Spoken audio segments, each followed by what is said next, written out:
स्वागत दोस्तों आपका अपने चैनल के सामने होते हैं। चलेंगे सबसे पहले सबसे बड़ी खबर बताएंगे दोस्तों बिहार विधानसभा चुनाव को लेकर आखिरकार अब स्क्रिप्ट पर काम करने लगी भारतीय जनता पार्टी और एलजेपी-आर। बताएंगे कैसे चिराग पासवान नीतीश कुमार को मुख्यमंत्री के पोस्ट से हटाने को लेकर अब पूरी साजिश रचने लगे हैं। दोस्तों डिटेल में जानकारी अब तक पहुंचाएंगे। इसी के साथ में चलेंगे एक और बड़ी खबर की तरफ, जहां पर अचानक से SIR किए गए और उसके बाद 174 सीटों को लेकर एनालिसिस सामने आया है। दोस्तों बताएंगे कैसे पूरा रिजल्ट बदला गया बिहार चुनाव को लेकर और ममता बनर्जी ने चुनाव आयोग घेरने की क्यों दी है धमकी, और इसी के साथ में बताएंगे भूपेश बघेल की ओर से क्या नई टिप्पणी सामने आई है दोस्तों, और कांग्रेस पार्टी ने बिहार चुनाव को लेकर कौन सी नई टीम का गठन किया है दोस्तों, और क्या है पार्टी का पूरा अप्रोच। एक एक करके चलेंगे आज की सारी बड़ी अपडेट। लेकिन उससे पहले अगर आप भी मानते हैं कि बिहार विधानसभा चुनाव 2025 के नतीजे पूरी तरीके से सहयोग नहीं है बल्कि एक प्रयोग है, तो इस वीडियो को लाइक करके लाल बटन दबाकर चैनल को सब्सक्राइब करके बेल आइकन दबाकर कमेंट बॉक्स में अपनी राय जरूर लिखकर बताएगा दोस्तों। ज्यादा से ज्यादा वीडियो को शेयर कीजिएगा। चलते हैं सबसे पहले सबसे बड़ी ब्रेकिंग न्यूज अपडेट की तरफ, जहां पर बिहार विधानसभा चुनाव को लेकर इस वक्त की सबसे बड़ी अपडेट सामने आ रही है दोस्तों, जहां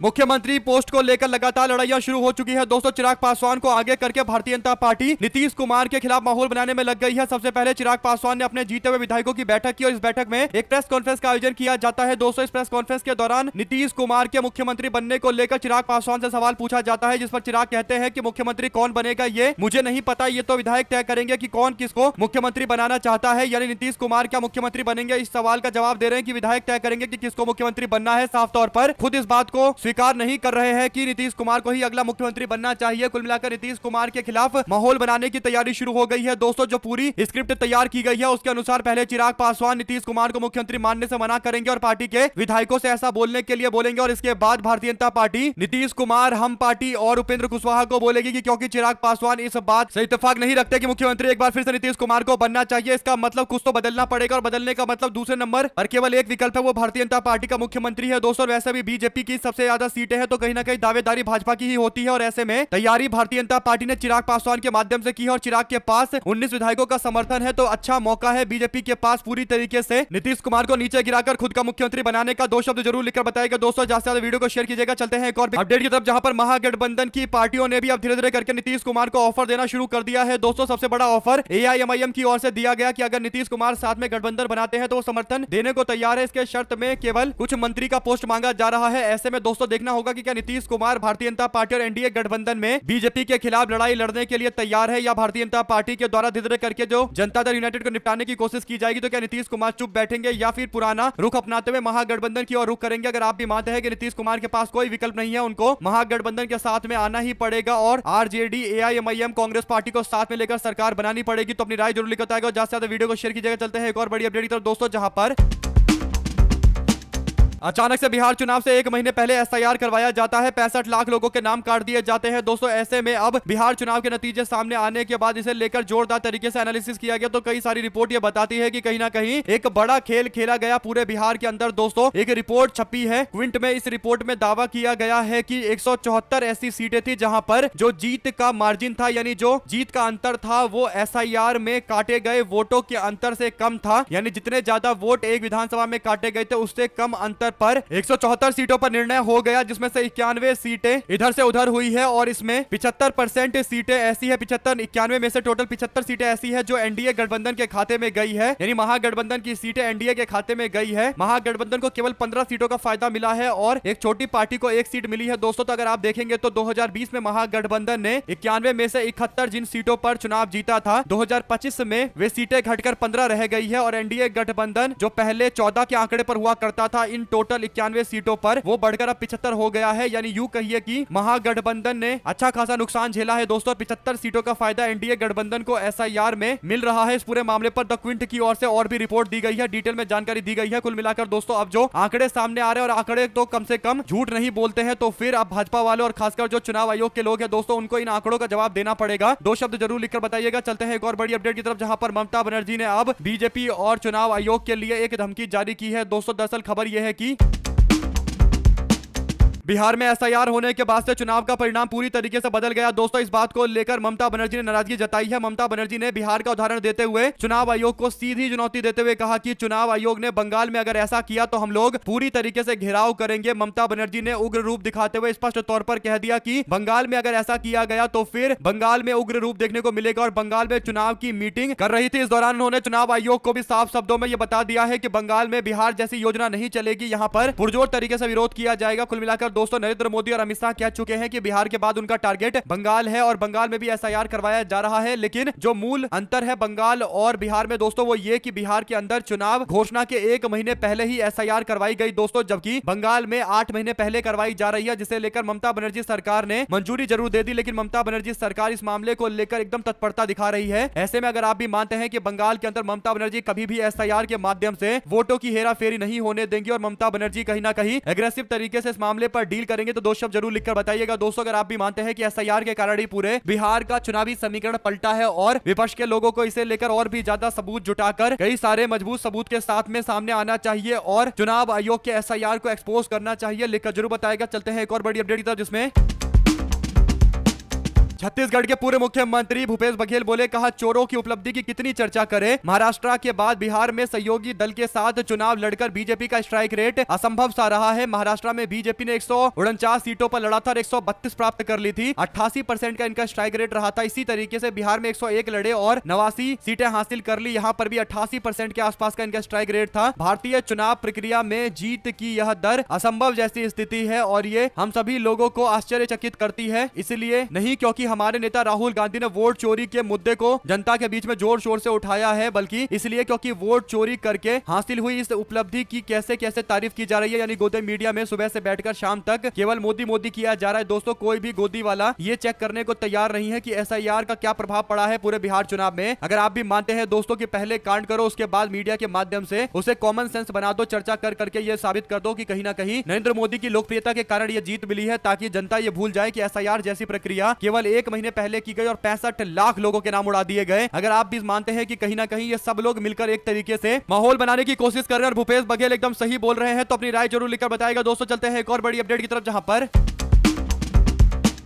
कांग्रेस पार्टी के केंद्रीय नेतृत्व ने अब बिहार चुनाव को लेकर अपनी केंद्रीय टीम का गठन किया है। दोस्तों जो बिहार के आंकड़ों को लेकर, नतीजों को लेकर अब एनालिसिस कर रहे हैं कि आखिर कहां पर किस तरीके की चूक रही और क्या कारण रहा महागठबंधन के हार का। केसी वेणुगोपाल ने चुनाव आयोग को दोषी बताया। दोस्तों उन्होंने कहा कि वोट चोरी हो रही है, कांग्रेस मतदान के आंकड़ों की गहन जांच करेगी और फिर बिहार में कांग्रेस की हार के कारणों के बारे में मीडिया को बताएगी। आपको बता दें कि बिहार विधानसभा चुनाव कांग्रेस पार्टी ने महागठबंधन के साथ मिलकर लड़ा था और एक और जहां पर एनडीए को करीब 200 सीटें मिली है, वहीं पर महागठबंधन को 40 सीट भी नसीब नहीं हुई। सबसे बड़ी बात, कांग्रेस पार्टी ने बिहार के जिन जिलों के अंदर वोटर जन अधिकार यात्रा निकाली थी वहां पर पार्टी को हार का सामना करना पड़ा। ऐसी 61 सीटें थी दोस्तों और केवल 6 पर पार्टी जीत पाई है। 2010 में बिहार के अंदर पार्टी का जो प्रदर्शन था दोस्तों वो कुछ इस प्रकार का ही था, जब पार्टी ने केवल 4 सीटें जीती थी। 2015 में हालांकि वापसी हुई थी, लेकिन 2010 के आंकड़ों के इर्द गिर्द ही कांग्रेस पार्टी आ गई है। यानी पूरी तरीके से बिहार में सबसे खराब स्थिति में कांग्रेस पार्टी पहुंच गई है। इसके पीछे कई तरीके के कारण है, लेकिन एसआईआर सबसे बड़ा कारण है दोस्तों। और केसी वेणुगोपाल ने कहा कि उन्होंने टीम बना ली है और अब वो डिसाइड कर रहे हैं कि आखिर ये पूरा मामला किस तरीके का है और कैसे ये पूरा झोल किया गया है। जांच पड़ताल करने के बाद जो रिपोर्ट आएगी उसके आधार पर आगे और कदम उठाया जाएगा। चलते हैं एक और अपडेट की तरफ, जिसमें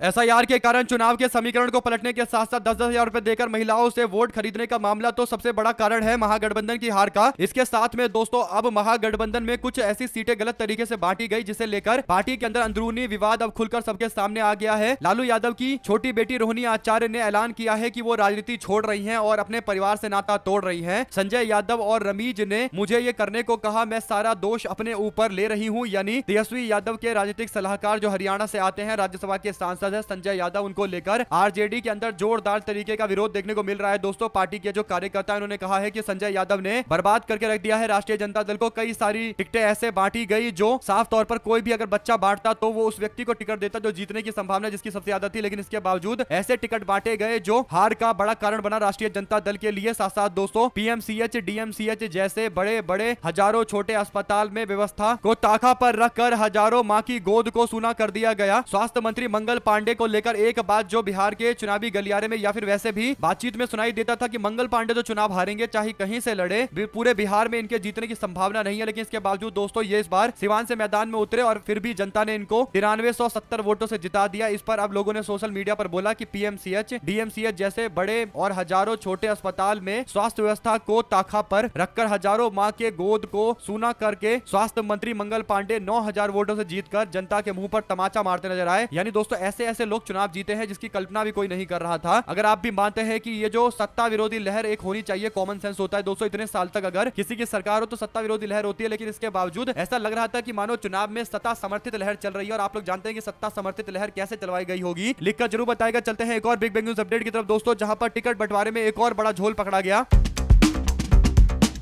आरजेडी में कई सारी सीटों पर संजय यादव ने फैसला लिया था कि किसको चुनाव लड़वाना है। ऐसी ही एक सीट परिहार की सीट थी दोस्तों, जहां पर 2020 के चुनाव में पंचायत में अच्छा काम करने वाली ऋतु जायसवाल को तेजस्वी यादव ने टिकट देकर मैदान में उतारा था। और ऋतु जायसवाल ने उस समय केवल 600 वोट से शिकस्त खाई थी दोस्तों, यानी काफी क्लोज इलेक्शन उनका रहा था। और बाद में वीवीपैट की पर्चियों में हेरफेर के आरोप लगाकर कहीं ना कहीं उनको 608 वोटों से या 600 समथिंग वोटों से हरा दिया गया था। इसके बाद अब उनको इस बार फिर से मैदान में उतारा जाना चाहिए था 2025 में। तो कॉमन सेंस बताता है कि अगर कोई व्यक्ति केवल 600 वोटों से पिछला चुनाव हारा है तो अगले चुनाव में उसी को उम्मीदवार बनाया जाना चाहिए अगर वो अपने क्षेत्र में एक्टिव है। तो ऋतु जायसवाल पूरे 5 साल तक राष्ट्रीय जनता दल के महिला मोर्चा की जिम्मेदारी संभालती रही दोस्तों, महिला मोर्चा को आगे बढ़ाती रही और आरजेडी से महिलाओं को जोड़ती रही। लेकिन ऋतु जायसवाल को परिहार विधानसभा सीट से चुनाव नहीं लड़ने दिया गया, उनकी जगह पर किसी और महिला को टिकट दे दिया गया। स्मिता गुप्ता को चुनाव लड़वाया आरजेडी वालों ने। उसका नतीजा ये रहा दोस्तों की ऋतु जायसवाल नंबर 2 पर रही, उनको 65,455 वोट मिला, जबकि आरजेडी का जो ऑफिशियल उम्मीदवार स्मिता गुप्ता थी उनको 48,000 वोट मिला। दोनों के वोट आपस में विभाजित हो गए, फायदा हो गया भारतीय जनता पार्टी के उम्मीदवार को। और बीजेपी की नेत्री गायत्री देवी यहां से आराम से चुनाव जीत गई, कंफर्टेबल चुनाव जीत गई, जो पिछली बार केवल 600 वोटों से चुनाव जीती थी। यानी आरजेडी में जिन लोगों ने टिकट बांटा दोस्तों, उनको परिहार सीट के बारे में भी तेजस्वी यादव को सामने बिठाकर पूछना चाहिए कि ये टिकट क्यों दिया गया और ऋतु जायसवाल का टिकट क्यों काटा गया। ऋतु जायसवाल सबको पता था कि एक ऐसा चेहरा है जो पार्टी के लिए परिहार की सीट लाकर दे सकती है। इसके बावजूद ऋतु जायसवाल को चुनाव नहीं लड़ने दिया गया। अगर आप भी मानते हैं दोस्तों ऐसे कई और बड़े खुलासे के बाद उन सब लोगों की जिम्मेदारी तय होनी चाहिए जिनके कहने पर यह टिकट बांटा गया। ऋतु जायसवाल तो आगे कहती है कि खुद को चाणक्य समझने की भूल में किस तरह जीती हुई सीट गवाई, ये बात आरजेडी के सलाहकार से सीखी जा सकती है। आरजेडी के सलाहकार संजय यादव की और उनका निशाना है दोस्तों। ऋतु जायसवाल कहती है कि कार्यकर्ताओं की भावनाओं और जमीनी वास्तविकता की अनदेखी करके परिहार का सिंबल वितरण किया गया था। मैंने तभी कहा था कि आरजेडी यहां पर तीसरे नंबर पर रहेगी। चुनाव के परिणाम भी इसी बात को बता रहे हैं। बात तो एकदम सही है दोस्तों। अगर थोड़ा भी सर्वे किया गया होता तो पता चल गया होता कि ऋतु जायसवाल को लेकर लोगों के मन में यह बात है कि पिछली बार उनको जिताना चाहते थे लेकिन नहीं जिता पाए, लेकिन इस बार जरूर जिता देंगे। तो जनता के उस मन को टटोलने वाला जो सर्वे करने वाले लोग हैं उनको कैसे अब फिक्स किया जाएगा, उन लोगों को कैसे अब लाइन पर लाया जाएगा। अगर आप भी मानते हैं कि समय आ गया है तेजस्वी यादव को बड़े कड़े एक्शन लेने का, सबसे पहले संजय यादव जैसे सलाहकारों को बाहर करके तेज प्रताप यादव यानी अपने बड़े भाई के साथ में समझौता करे, अपनी बहनों को साथ में रखे और पार्टी के कार्यकर्ताओं को ही आगे बढ़ाए। अगर आप भी मानते हैं दोस्तों कि सलाहकार अगर राष्ट्रीय जनता दल के वरिष्ठ नेता होंगे, पुराने दिग्गज नेता होंगे, तो राष्ट्रीय जनता दल आगे बढ़ पाएगी। क्योंकि लालू यादव जी भी अपने साथ में बिहार के दिग्गज सलाहकारों को रखा करते थे। लेकिन कुछ लोग होते हैं दोस्तों जिनकी खुद की महत्वाकांक्षाएं होती हैं, वे लोग सलाहकार बन जाते हैं और बाद में उस सलाहकारिता का फायदा उठाते हैं और टिकटों के बंटवारे में भी जमकर पैसा मार लेते हैं। 2 शब्द जरूर लिखकर बताइएगा। चलते हैं एक और अपडेट की तरफ, जहां पर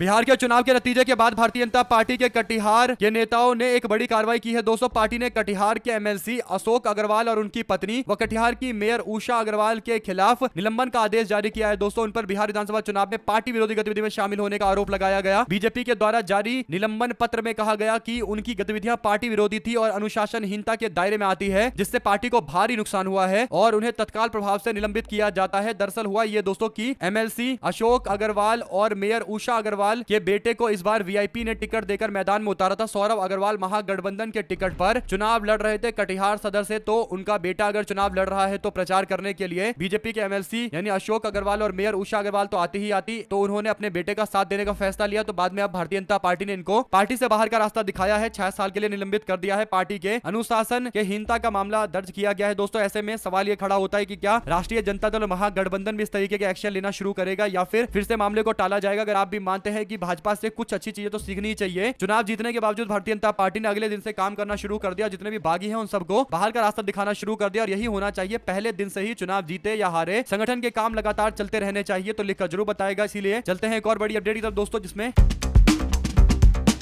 बंगाल में विधानसभा के चुनाव होने वाले उससे पहले भारतीय जनता पार्टी के नेताओं ने अपने पैर पर कुल्हाड़ी मारनी शुरू कर दी है। मध्य प्रदेश में भारतीय जनता पार्टी के उच्च शिक्षा मंत्री इंदर सिंह परमार है दोस्तों, वो दावा करते हैं कि भारत के आजादी के आंदोलन को आगे बढ़ाने वाले बंगाल के राजा राम मोहन रॉय अंग्रेजों के दलाल हुआ करते थे। यानी सोचिए, जिस बंगाल में बीजेपी के लोग चुनाव जीतने की बातें कर रहे हैं, उस बंगाल के एक नेशनल हीरो को इस तरीके से अंग्रेजों का दलाल बताया जा रहा है। और ममता बनर्जी इस बात को छोड़ेंगी नहीं दोस्तों, पक्का पकड़ेंगी। और इसके बाद राजा राम मोहन रॉय के खिलाफ बयान देने वाली भारतीय जनता पार्टी को अब बैकफुट पर धकेला जाएगा। जैसे पिछली बार बीजेपी वालों ने विद्यासागर को लेकर उल्टा बोला था, तो उसके बाद पूरी तरीके से तृणमूल कांग्रेस ने भाजपा को लाइन पर लेकर आ गए थे। तो अब ऐसा फिर से होने वाला है। अगर आप भी मानते हैं कि बंगाल में बीजेपी वालों की दाल गलने वाली नहीं है, क्योंकि भाजपा इस तरीके से विवादित बयान अपने नेताओं के रोक नहीं पाएगी और ममता बनर्जी उन सारे विवादित बयानों का इस्तेमाल करते हुए बंगाली अस्मिता के आधार पर सभी लोगों को एकजुट कर लेंगी। दोस्तों, दो शब्द जरूर लिखकर बताइएगा अगर आप भी मानते हैं कि उच्च शिक्षा मंत्री का यह बयान कहीं ना कहीं अब बंगाल चुनाव में गूंजेगा, तो लिखिएगा जरूर। साथ साथ बिहार के विधानसभा चुनाव के रिजल्ट के बाद भारतीय जनता पार्टी ने एक और बड़ा एक्शन लिया। मंत्री रहे मोदी सरकार में 10 साल तक आरके सिंह को 6 साल के लिए पार्टी से निलंबित किया गया है। भाजपा ने निलंबन का चिट्ठी देकर उनसे पूछा है कि आप पार्टी विरोधी गतिविधि में शामिल थे, तो क्यों ना आपके विरोध में एक्शन लिया जाए। अनुशासनहीनता आपने दिखाई है, तो पार्टी फैसला ले रही है कि आपको पार्टी से 6 साल के लिए निष्कासित किया जाता है। आपको 7 दिनों का टाइम दिया जाता है कि आप 7 दिनों के अंदर बताइए कि आपको क्यों नहीं पार्टी से बाहर का रास्ता दिखाया जाए। आप जिस गतिविधि में शामिल है, पार्टी विरोधी गतिविधि में शामिल है, तो आपको हटाना पड़ेगा ही। अगर आपको लगता है कि आप पर गलत एक्शन हुआ है तो लिखकर बताइए 7 दिनों के अंदर। यह बात तय है दोस्तों कि पूर्व केंद्रीय मंत्री आरके सिंह को 6 साल के लिए बीजेपी निष्कासित कर रही है। तो उससे पहले आरके सिंह ने भी एक बयान जारी करते हुए, बल्कि सोशल मीडिया पर पोस्ट करते हुए कहा कि मैं अपने भारतीय जनता पार्टी के सभी पोस्टों से इस्तीफा दे रहा हूं। पार्टी के नेता जेपी नड्डा को मैंने अपना इस्तीफा सौंप दिया है। तो दोनों के बीच में होड़ मची है। बीजेपी का दावा है कि उन्होंने आरके सिंह को हटाया है, जबकि आरके सिंह दावा कर रहे हैं कि उन्होंने पार्टी से इस्तीफा दे दिया है। खींचतान चल रही थी दोस्तों, और ये मामला खुलकर सामने आ गया। चलते हैं एक और अपडेट की तरफ, जिसमें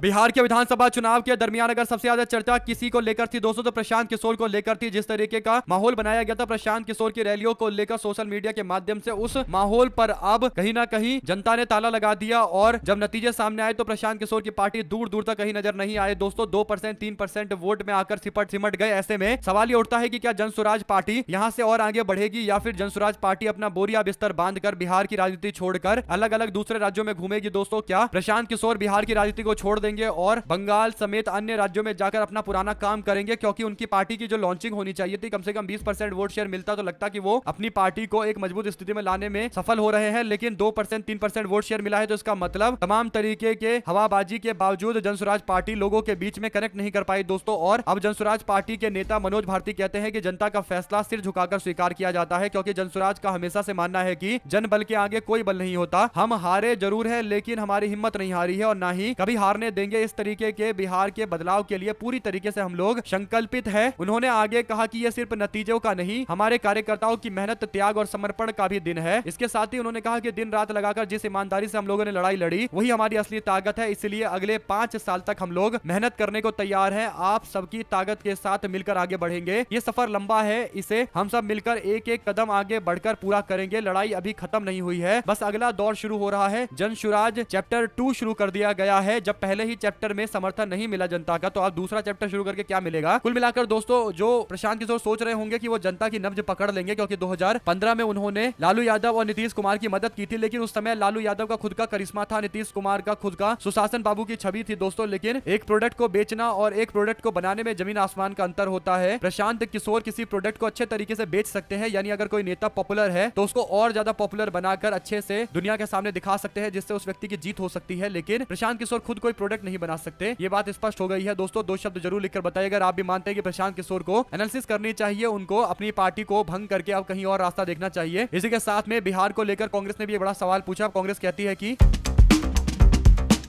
बिहार का जो वोटर लिस्ट है वो तो तुरंत चेंज हो रहा था। इसमें दावा यह है दोस्तों कि 6 अक्टूबर को बिहार के इलेक्शन का जब अनाउंसमेंट हुआ तो टोटल मतदाता 7 करोड़ 42 लाख थे, लेकिन जब 11 नवंबर को वोट डाल दिया गया दूसरे फेज का, तो मतदाताओं की संख्या बढ़कर 7 करोड़ 45 लाख हो गया। यानी 42 लाख से 45 लाख, 3 लाख वोटर बढ़ गए। यानी एक महीने के अंदर चुनाव के दरमियान ही लगभग 3 लाख मतदाता बढ़ गए दोस्तों। क्या ये 3 लाख मतदाता बढ़े या बढ़वाए गए? सवाल का जवाब तो देना पड़ेगा। आखिर आप भी मानते हैं कि ये बात एकदम सही है? 3 लाख कैसे मतदाता ऐड हो गए, वो भी चुनाव के टाइम में। आंकड़ा तो फ्रीज हो जाना चाहिए कि अभी तक ये आंकड़े हैं, इस पर ही चुनाव होगा, लेकिन इसके बावजूद लगातार संख्या बढ़ती चली गई। साथ साथ दोस्तों बीजेपी के 2 उप मुख्यमंत्री चुनाव लड़े, एक तारापुर से लड़े सम्राट चौधरी और दूसरा चुनाव लड़े लखीसराय से विजय सिन्हा। तारापुर से सम्राट चौधरी को 45,000 वोटों के अंतर से चुनाव में जीत मिला दोस्तों, और इनको जो टोटल वोट मिला था वो 1,22,480 मिला था। विजय कुमार सिन्हा को जो वोट मिला वो 1,22,408 मिला। इसमें अगर आप देखेंगे तो नंबर दोनों का सेम है दोस्तों, यानी जितने वोट विजय कुमार सिन्हा को मिले उसी नंबर के इर्द गिर्द सम्राट चौधरी को मिले हैं। विजय सिन्हा को 408 लास्ट में मिला है, जबकि सम्राट चौधरी को 480 मिला है। तो नंबर सारे सेम है, 1 है, 2 है, 2 है, 480 है। इसी तरीके से विजय कुमार सिन्हा का भी 122408 है। तो क्या ये एक कोइंसिडेंस है, क्या अपने आप ही हो गया है और इसमें कुछ खास नया नहीं है, या फिर ये सुनियोजित तरीके से किया गया पूरा मामला है? दोस्तों गंभीर सवाल खड़े होंगे। विपक्ष ने तो एसआईआर से लेकर तमाम मुद्दों को लेकर अब घेरना शुरू कर दिया है, तो ये सारी बातें अब खुलकर सबके सामने आती हुई नजर आएंगी। दोस्तों 2 शब्द जरूर लिख के बताएगा। साथ साथ पूर्णिया में 7 सीटों पर प्रशांत किशोर की जनसुराज पार्टी की जमानत जब्त हो गई दोस्तों, और ना प्रशांत किशोर की रणनीति काम आई और ना ही उदय सिंह का जादू काम आया। चौथे और 7वें स्थान पर उनका उम्मीदवार पहुंच गया। तो इससे पता चलता है कि जनसुराज पार्टी के लिए स्थिति काफी ज्यादा भयावह है दोस्तों। जनसुराज पार्टी को अभी उभरने के लिए एड़ी चोटी का दम लगाना पड़ेगा, अभी तो बहुत प्रयास करने पड़ेंगे। शुरुआत होती हुई नजर नहीं आई, यहां तक कि लॉन्चिंग भी नहीं हो पाई पार्टी की। हमारे साथ लगातार जुड़े रहने सभी दोस्तों, भाइयों, बहनों, मित्रों का बहुत बहुत धन्यवाद। आप लोग देख रहे थे आपका अपना चैनल जय हिंद जय भारत। ज्यादा से ज्यादा वीडियो को शेयर कीजिएगा। बहुत धन्यवाद।